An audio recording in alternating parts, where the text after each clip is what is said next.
గత కొన్ని రోజులుగా వెండి ధరలు భగ్గుమంటున్నాయి. వేలకు వేలు పెరుగుతూ సిల్వర్ను కూడా బంగారంలాగా గ్రాముల్లో కొనుక్కోవాల్సి వస్తుందేమో అన్న భయాన్ని కల్పిస్తున్నాయి. అయితే సరఫరా పెరిగితే వెండి ధరలు పతనమయ్యే అవకాశం ఉంది. మంగళవారం కూడా వెండి ధరలు భారీగా పెరిగాయి. ఎంసీఎక్స్లో డిసెంబర్ డెలివరీ వెండి ధర కిలోగ్రాముకు 1.62 లక్షల రూపాయలు దాటింది. మధ్యాహ్నం 12 గంటల ప్రాంతంలో ఎంసీఎక్స్లో వెండి ధర కిలోగ్రాముకు 1.57 లక్షల రూపాయలుగా ఉంది. వెండి ధరలు వేగంగా పెరుగుతున్నప్పటికీ ఈ స్థాయిలో పెట్టుబడి పెట్టడం ప్రమాదకరం అంటున్నారు నిపుణులు. బంగారం సురక్షితమైన పెట్టుబడిగా భావిస్తున్నా వెండిని పరిశ్రమలో కూడా ఉపయోగిస్తారు.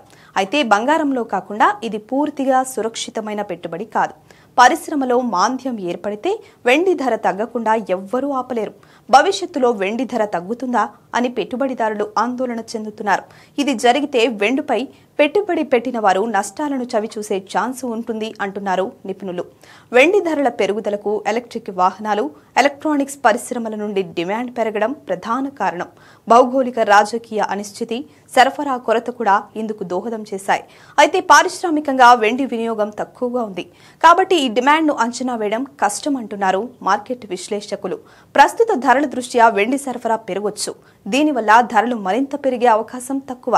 ప్రపంచ వ్యాప్తంగా రాజకీయ ఉద్రిక్తతలు తగ్గినప్పుడు వెండి ధరలపై కూడా ప్రభావం చూపుతుంది.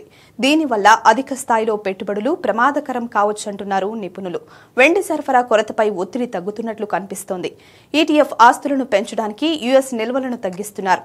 ట్రంప్ వెండిపై సుంకాలు విధిస్తారు అనే భయాల కారణంగా యుఎస్ నిల్వలను గతంలో పెంచారు. కానీ ఇది కార్యరూపం దాల్చలేదు. వెండి, రాగి సహ ఉత్పత్తి కాబట్టి రాగి గనుల నుండి వెండి సరఫరాపై ఉన్న పరిమితులను కూడా పరిష్కరిస్తున్నారు.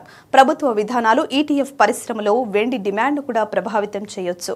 ఇక్కడ సబ్సిడీలు ఉత్పత్తి స్థాయిలను గణనీయంగా ప్రభావితం చేస్తాయి. అంటే సరఫరా పెరిగితే ధరలు తగ్గే అవకాశం ఉంది.